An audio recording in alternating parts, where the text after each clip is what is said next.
would attacks on the Islamic Republic state media be effective to expose the regime's weakness? So, if, for example, regime supporters notice that during every other broadcast there's a loud explosion halfway through and then the feed cuts off, or if they notice that the TV hosts in the rooms keep changing. And do some people view these kinds of strikes as unethical?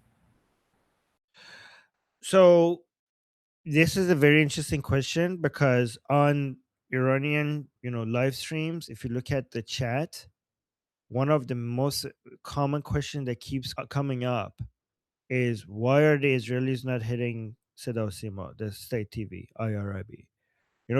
And the host, I watch Morad Vaisi, okay, in Persian, and that's one of the most common questions that keeps coming up, right?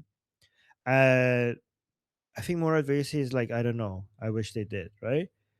But he also says something to the Iranians watching. He's like, guys, your wish list is not the same as what the Israelis think is the most strategic things to hit. Because the Iranians like, why are the Israelis are not hitting that? Why are they not hitting that? Why is this guy still alive? Why is that guy still alive? like, I'm like, you guys are treating Israelis like Santa Claus with the wish list. Right? Okay, they're not Santa. Okay, the people that you hate the most are not necessarily the same people that would be the most strategic to take out. And so I'll give you my perspective. I don't know why the Israelis and the Americans haven't hit the SEMA, the state TV center yet. But if it was up to me, I would not hit it, because if I was advising like the Israelis, I was like, the the regime supporters being retarded and expecting having maximum demands from the regime is helping you, right?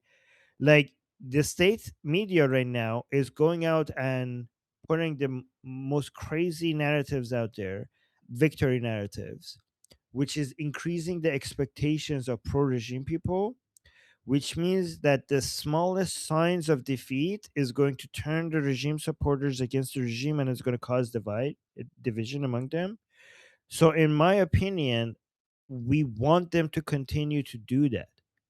Like, keep feeding them this bullshit, keep telling them that no humiliation, no, any talk to the Americans would be a sign of humiliation and would be a defeat. Keep telling your regime supporters that anybody talking to the Americans is like basically betray, like this is good.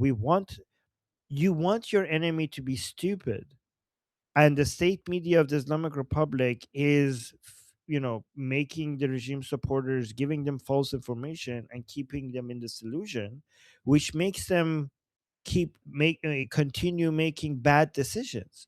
Why would I want to stop that? Like, why would I want to stop this infighting, right? So I honestly think, like, let them continue. Why not? In my opinion, I think it's actually working in our advantage. So, do you think it would be wise to hit them right at the end of operations when we're done bombing everything and we want to get the Iranians to raise up? If it's becoming so obvious that we're at the final stages, you might want to keep Sadao Sima so that the revolutionaries could go broadcast to the whole country that the Islamic Republic has fallen.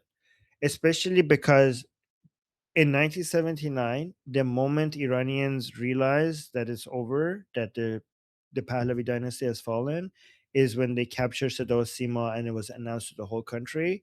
So we probably want to repeat that. We want to repeat that. We want like it would, if we could save Sadao Sima so that it could be broadcasted to every TV, every radio station, everywhere in Iran, that is over, the Islamic Republic has fallen.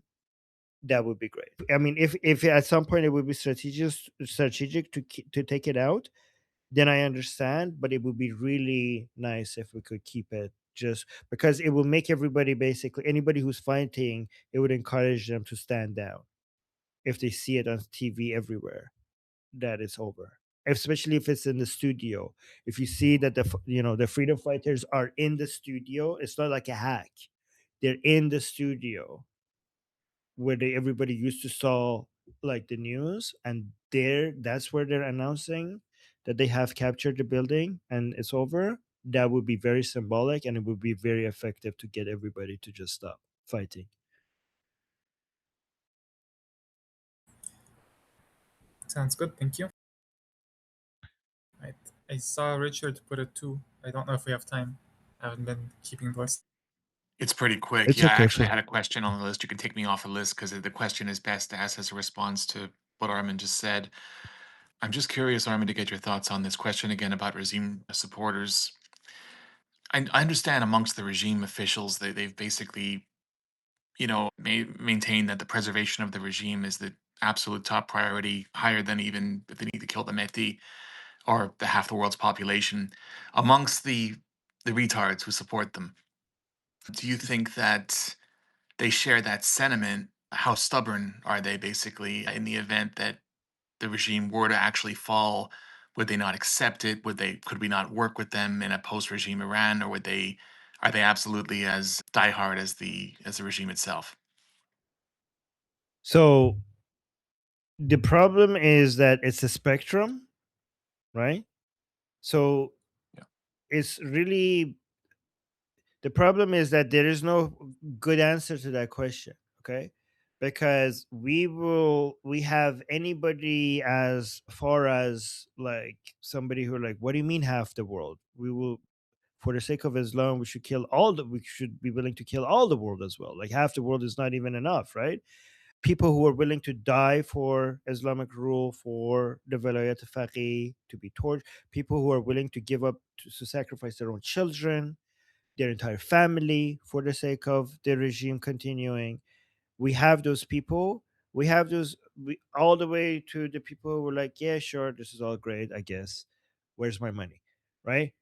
So it's all over the spectrum, and it's not like either or. It's not even binary. Like we have people in the middle. We have people who are extreme on one side, people who are just like, I've been just told to do this, and I guess I'm born in this family, and this is what we do, and I'm going to continue doing it because my dad does this, my brother does this, my everybody I know does this. I don't think about things; I just do what I'm told to do, right? Like so, and you just follow what follow the crowd. And if tomorrow everything changes and tell me that you're supposed to do this now, and this is the good thing now, and the things that used to be good are not the bad things now, and the things that used to be bad are not the good things now, are like, okay, I'll go with that now, right? So there's also the other end of the spectrum. There is no data to for us to show when it comes to regime supporters and this has been a huge debate among Iranians, right? So on Persian social media, we have people are like, oh, not all of these people are doing it for the money. If you cut their money, they will all defect. These people don't even believe in their own bullshit. Just cut their money, and none of them will show up. Every single person who is like saying that they're dedicated to the Islamic Republic, they're all getting paid. Everybody's getting paid. Everybody's doing it for the money, right? And then we have the other people who are saying like, no, these are all like, they are jihadis, they're all jihadis, they're all like durka durka, they're all crazy. And each side thinks that the other side is dismissing the evilness of the Islamic Republic, because the people who say like they're all doing it for the money, their framework is that people who are willing to spill blood for the money and do crimes for money, that's the most evil thing that they could think of. So they say like, oh, they're all doing it for the money. And the people who thinking they're all doing it for Islam, they think that the most evil thing you could think of is like, if you're doing it for these retarded Mehdi bullshit, that's the worst thing that they could think of. So they're saying all of Islamic Republic is like that. But the answer is nobody knows how much, like what percentage is closer to one end of the spectrum and what percentage is closer to one end of the spectrum. Sometimes certain things happen that gives us an idea. So for example, the fact that the Islamic Republic has to give free food for people to show up at the so many of the religious ceremonies, right? To us, to many people are like, look, like they're saying like they're willing to sacrifice until their very last drop for Islam, but they're not even willing to show up at the religious ceremony unless they're getting free rice, free oil, some cake, some food. Sometimes they get paid. So a lot of evidence suggests that the diehard supporters that are willing to sacrifice everything are a minority, and most of them are, they believe that they support all of this, but when it comes to actually doing the sacrifice, it's all just words, and they're not actually going to do the sacrifice. In fact, the Islamic Republic had a show, a social experiment in the streets, that they actually demonstrated this themselves. So they went into the streets and they're saying like, would you give your life for Palestine? Would you do sacrifice for your life for Palestine? I would like, yes, I will sacrifice for Palestine. I will die for Palestine. I was like, okay, come on. Like there was somebody coming like, okay, give us your name and address. We're enlisting right now. There's a bus leaving tomorrow. All right, and we're gonna put your name down right now. And they will be like, wait, no, what, is this serious? Like, sorry, like I actually can, like I actually have work, I have work tomorrow and stuff like that, right? So even the Islamic Republic had a show themselves that was trying to expose that, like in their mind they were saying like, guys, see, like a lot of people are not really serious, we have to be serious, we have to be dedicated. But it backfired, because to us it showed that a lot of this is just talk. So that's, I hope that's true, because that means that the transition is going to be a lot easier. If they all of a sudden these people's money get cut, if they actually going to give up, that is like, because let's say the regime supporters are, I don't know, 4 million out of 90 million Iranians, 4 millions are regime supporters. I think it might be that, okay, it might be around 4 million. If most of them are just doing it because that's the thing to do, that you're part of the system, you get paid by the system, your family works in the system, and you might say that we're going to sacrifice our last drop of blood for Islam, but if systems change, then that was just also just virtue signaling. Then that's really good, because that 4 million could all of a sudden drop to, I don't know, 200,000, 300,000, which becomes a little more manageable. Does that answer your question, Richard? Because I didn't It give a does. Yeah. satisfying answer. Yeah. No, no, Yeah. I wasn't sure that there was a satisfying answer because I think I'm aware as you are that there's very limited data to actually make an objective opinion on that. I do think it's Yeah. worth mentioning, if you'll permit an optimistic spin on this, that the closest historical example to what the IRGC has done is probably what they did in Nazi Germany. And it really surprised Mm. a lot of people around the world, even in their own government, how much they were able to work with the post Nazi so called indoctrinees, both in the government and Yeah. out, that seemed to be much easier than people thought. And I think that's primarily because of that spectrum you had mentioned. Basically, the people doing it for self interest and money will do that for any regime for self interest and money. It's not unique to the Islamic regime. And the other people, maybe the hardcore retards, that if they're believing the nonsense that we're seeing on Sirosima and some of these propaganda outlets, they're probably stupid enough to believe just about anything. I don't think Yeah. it would necessarily be a big jump to make some kind of outlandish divine claim about the Shah and have them jump right on board with that. So I'm just trying to be Yeah. optimistic, but no, I appreciate the response. Thank you. Yeah. Yeah. I'm not optimistic about them all of a sudden being pro Shah. There's three groups. Okay. The group that is willing to just shift sides because now that's the new thing. There's people, among the hardcore believers, there's two types.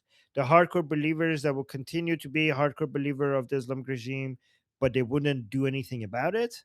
They would just be like upset, like they would be like, oh, like fuck this shit, hey dad, but you just do it at home. You're not actually going to do anything about it. You're just going to be like, this is crap, I hate this. But then also I'm not worried about them. I'm more worried about the ones who are like, okay, this is crap, let's actually create some armed forces and do some terroristic shit. That is the, I hope that is the small minority, even smaller than the ones who are upset but are just going to do nothing but complain. And there were some ex-Nazis who did that as well. It took about 2 decades Yeah. to weed them out, of civil society and arrest them all, but a relatively small Yeah. amount compared to the people that were indoctrinated when the regime was in power. Yeah. Yeah. Yeah. That's a challenge that we have to deal with. And that's going to be a challenge. I'm pretty sure it's going to be a problem that we have to deal with, but it's not at all close to the problem that we have already right now. So that's a much more manageable problem. Yeah, definitely.